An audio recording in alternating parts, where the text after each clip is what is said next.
أجنبي غير مسلم يتحدث وهو مذهول عن نبوءات القرآن التي تحققت بدقة مرعبة في عالمنا الحديث. هذا الرجل يعبر عن حيرته ودهشته متسائلا: كيف عرف كتاب منذ 14 قرنا كل هذه التفاصيل؟ هل هذه النبوءات إشارة إلى سر إلهي يفوق الفهم البشري؟ ويسأل: هل هي مصادفة مذهلة تثير الجدل؟ لنبدأ. So today we're talking about the end time prophecies of the Quran. If you don't know the Quran, it is the holy book for Muslims. In Islam, obviously you have the Sunnah, the Hadiths, the sort of the life philosophy of the Prophet Muhammad, peace be upon him, and then the Quran, which was dictated by Allah to the Prophet and then transcribed by many of the scribes around him. And in this text, there's very, very many fascinating predictions of the end times. Now, again, if you're not Muslim, I implore you to come in with an open mind and just hear the words of this great book that have obviously, shaped the world that we live in. And if you are Muslim, tell me if I missed anything. Tell me if I got anything wrong. Like I said, I did not grow up Muslim. I didn't know many Muslims growing up, so I'm coming at this in good faith, no pun intended. So, where do we start? How about 14 centuries ago? Okay, there's this text in the Arabian desert that, has very many interesting details. A lot of prophecies so precise that they read almost like headlines, right? And, the Quran and its end time predictions, they're not necessarily just, vague metaphors. Some people might interpret them that way, but to Muslims and to people of the time, are detailed glimpses into the future, from the rise of, sky-piercing towers in the Gulf to the transformation of deserts into lush gardens. The prophecies paint a vivid picture of, the world that we live in, maybe today, maybe in 5 years, maybe in 10, who knows? I mean, what makes these predictions interesting and remarkable to me isn't just the accuracy, it's how interconnected they are, like pieces of a puzzle. Each prophecy connects to other prophecies, and that forms this complex web of signs that many, Muslim scholars have been trying to decode for centuries. And again, we're not just going to analyze the isolated events. We're trying to understand the orchestrated pattern that was foretold over, a millennium ago. So, how did this ancient text describe, the architectural ambitions of the Gulf states, or, the environmental changes, or, maybe the most intriguingly, the social and technological revolutions that occurred in just a few hundred years that really, bring us into the world that we know today. So the predictions we go through today will not be in chronological order necessarily, or on any specific ancient text. They'll just be in no order, just based off what I think is most interesting. So first, the architectural revolution. All right. The Prophet Muhammad, peace be upon him, one big old peace be upon him for this whole episode, just for the sake of time. He basically says maybe the most unexpected architectural prediction ever. So in a hadith that, would make modern real estate developers, make their head spin, he basically says this, quote, "When you see barefoot, naked, destitute shepherds competing in constructing tall buildings, then we know that the hour is near." I mean, that's a pretty bold prediction. Again, this is a time like pre-Arab oil, like before oil was even used in the way that we understand. Again, this was written by scribes, transcribed from Allah, according to Muslims. I think it was in the 600s. Okay.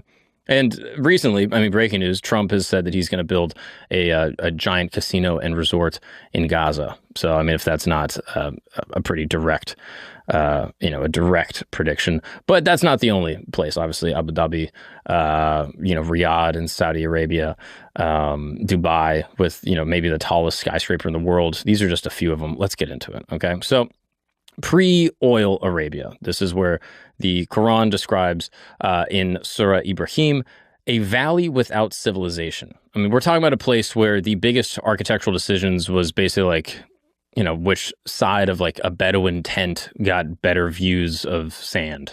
Like for real. Like you need to look at pictures of this region, around like Mecca and Saudi Arabia in even like the 1800s. It was barren. It was just a massive desert that these Bedouins would kind of just wander around in. And, they were pastoralists and they were raising their cattle and they had their own lives. Okay. The same land where in Surah Al-Fajr, they mention the ancient Iram, which is a city of lofty pillars. Little did anyone know that the descendants of these people that made these little lofty pillars would eventually build skyscrapers that truly are some of the biggest in the world. I mean, crazy.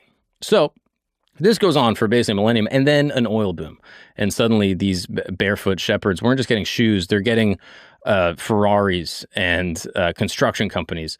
The Quran's verse in Surah Al-Qasas talks about favoring those who were oppressed in the land and making them leaders, which, again, many people interpret to say, this is the ultimate rags to riches, right? This is, sort of, pearl divers and pastoralists that all of a sudden are now building massive skyscrapers into the sky. I mean, the Burj Khalifa, if you've never seen it, I mean, you should look it up. We'll get a picture up on screen here. 828 meters tall, standing there like a giant, exclamation point to this prophecy in the Quran. When the Quran mentions in Surah Al-Rahman about passing, quote, beyond the regions of the heavens. I mean, the humankind, specifically these Arab Muslims in the Middle East, are building these massive buildings into the heavens. And maybe they took it seriously. Maybe they read the Quran. They're like, yo, that's a good idea. And what's interesting about this sort of divine saga is it gets even more real. So in Surah Al-Takathur, it warns about competition in this sort of worldly sense. So literally, it talks about this. Competition in worldly increase diverts you until you visit the graves. This is in the 102nd chapter of the Quran. We've got cities competing for the title of the tallest building in the world, building shapes, of buildings like diamonds and rocket ships and these architectural plans that, literally are just changing the entire landscape of the Middle East. That is a great point, Gabe, that the people didn't hear because you whispered it so quietly. The Tower of Babel is kind of a similar vibe. Obviously, in Christianity and Judaism, there's this idea of the Tower of Babel that the people of this region of Babylon, I think. I'm not positive. We're building this giant structure, and God disrupted it. He broke it down and cast people around the world. And it's some people I've heard interpret as like excess technology, that the people are moving away from God and too focused on their technological advances. But I mean, this seems like a similar kind of prediction in the Quran, saying like, hey, we're don't compete against each other for who can build the most amazing thing. Again, it is important to mention, I find, with Islam, understanding the history of Islam, right? There's so much polytheism and paganism happening around Mecca at the time of the Prophet that the maybe the most fundamental component of Islam, as it appears to me, is this tenet of monotheism. It is the only unforgivable sin in Islam, to my knowledge. I'm sorry if I missed that. But it's this idea of Tawhid. Can you Google that actually really quick, Gabe? Tawhid is the name of basically having multiple gods. And I think that ultimately this verse, it seems like, is it's basically a rebuke of this idea of like, hey, don't worship the earth, don't worship things, don't worship man's creation, don't worship these big buildings, worship Allah. Is that right? Tawhid? Islam Tawhid refers to the concept of the absolute oneness and unity of God. Yes, that God is perfectly one, and that there are not multiple gods. There's only one force, and his name is Allah. So by building things, and worshiping man's creation, it's kind of a violation of Tawhid, is what I'm assuming, which is, it seems like, what the Hadiths and the Quran here are describing.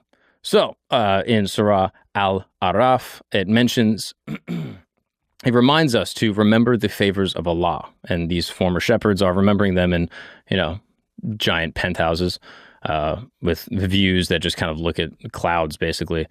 And so you could say the prophecy not only came true, but it has, it's true with valet parking and, maybe some women from, Russia, I'm just saying it is an interesting prediction. Not only does the Quran talk about, obviously, buildings, but it also speaks about environmental prophecies. So in a remarkable hadith narrated by Imam Muslim, the Prophet Muhammad predicted, quote, "The hour will not be established until the land of Arabia returns to meadows and rivers. Now, again, the hour that we talk about is the hour of the end times, the hour when, you know, you have the Imam Mahdi and the Yajuj and Majuj, which, you know, we'll talk about in a bit. But basically, the hour is, you know, the end of our earth here, and there's basically a, you know, heaven, hell, all that stuff. So like I said, the Quran itself hints at Arabia's greener past. In Surah Yasin, it says, "And a sign for them is the dead land. We bring it to life and bring forth from it grain, so they eat of it. And we placed therein gardens of palm trees and grapevines." And what's interesting is that the geological record confirms that the Quran is correct. While today we see endless sand dunes, the Arabian Peninsula was once fertile and lush. The Quran references this in Surah Al-Hajj, and it says, "And you see the earth barren, but when we send down upon it rain, it quivers and swells and grows, something of every beautiful kind."